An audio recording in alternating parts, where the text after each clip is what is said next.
No vídeo de hoje, da série desenvolvida pela Defensoria Pública do Espírito Santo para prestar informações úteis sobre a Covid-19, trazemos a seguinte questão: como ficam as relações entre os consumidores e as empresas que prestam serviços relacionados a eventos de turismo e cultura diante da publicação das medidas provisórias 925 e 948 de 2020? Antes de começar a explicar como ficam essas relações, já vale a pena avisar que deixamos um quadro resumo ao final do vídeo para tentar facilitar a compreensão desse assunto que está bem confuso. Um segundo esclarecimento importante a ser dado é que, apesar de existir relevante debate acerca da validade dessas normas, acredito que seja muito improvável que alguém consiga, através de uma sentença, resultados muito melhores do que aquilo que já se obteria através das próprias MPs. Isso se considerarmos a normal demora do judiciário para julgar os feitos e que o não cumprimento do contrato não decorre de culpa dos fornecedores, mas de uma situação de pandemia que atinge a todos. Portanto, as presentes orientações adotarão como premissa a validade das MPs 925 e 948 como forma de prevenir os danos que podem ser evitados, sem prejuízo da eventual discussão judicial futura de casos específicos. Mas o que essas medidas provisórias trouxeram de relevante? Essas medidas provisórias estabelecem que, na hipótese de cancelamento de serviços, de reservas, de eventos, os prestadores de serviços estão dispensados de devolver imediatamente os valores pagos pelo consumidor.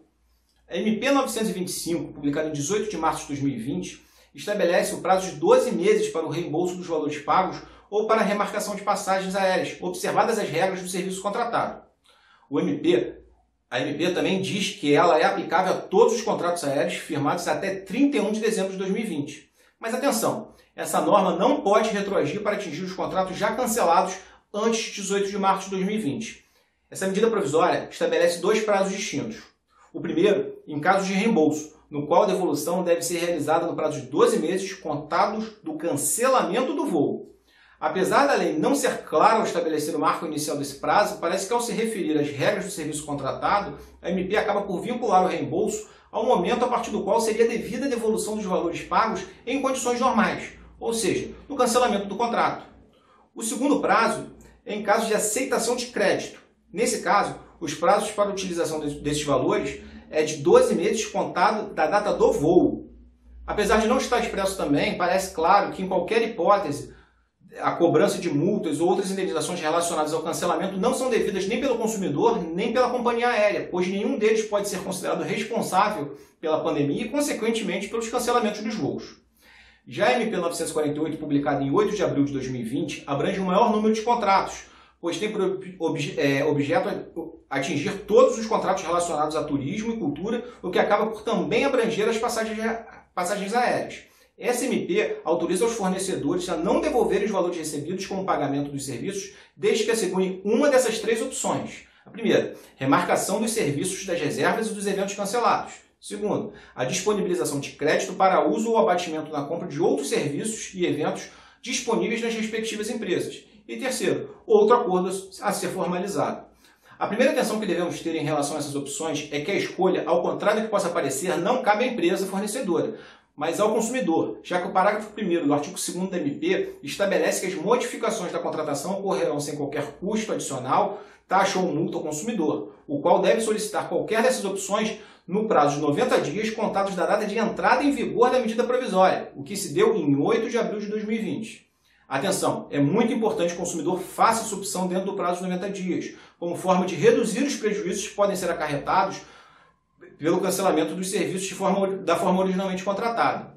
Outro detalhe que devemos ter atenção é que a escolha pelo consumidor não é totalmente livre, porque a remarcação dos serviços deve observar a sazonalidade e os valores dos serviços originalmente contratados, bem como o prazo de 12 meses contado da edição do decreto que reconheceu o estado de calamidade pública, o qual foi publicado em 20 de março de 2020. Assim, será comum que serviços contratados para a chamada baixa temporada somente possam ser remarcados para outro período de baixa temporada, pois é óbvio que os preços praticados em baixa temporada são muito distintos dos preços dos mesmos serviços praticados em alta temporada.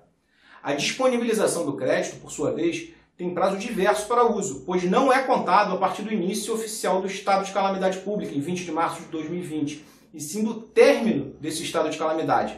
Perceba que a opção pelo crédito confere um prazo maior para a utilização dos valores pagos do que a remarcação. Inclusive, o prazo inicial da contagem desses 12 meses para a utilização do crédito nem existe ainda. Outra advertência sobre essa MP diz respeito ao caso de absoluta falta de utilidade do serviço ou do crédito em situação futura. Nesses casos, o contrato deve ser rescindido com a devolução dos valores pagos sem cobrança de qualquer multa. O fundamento é a Constituição Federal, que prevê a defesa do consumidor como direito fundamental e princípio da ordem econômica, de forma que não é válida norma que obrigue o consumidor a receber prestação que lhe seria inútil. A última advertência diz respeito à necessidade de observar a data dos eventos e dos cancelamentos, porque a medida provisória 948 não é aplicável aos cancelamentos de serviços realizados antes do dia 8 de abril de 2020, data que entrou em vigor a MP 948.